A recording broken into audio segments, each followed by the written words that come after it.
Hello, my name is Louise and I'm an education communicator with Learn by Design. My background is in biology with a nice strong sprinkling of maths. So I studied zoology and animal behaviour, and I did a lot of mathematical and computer modelling to look at the ecology of bumblebees, trying to work out why they're big and fluffy. So my favourite workshop to deliver is actually our optics session.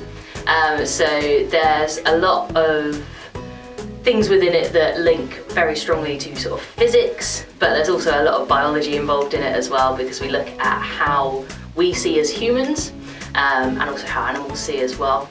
And I just find it really fascinating, and it's really exciting when you can show young people how light can be split into rainbows and how things like lenses can help people to see.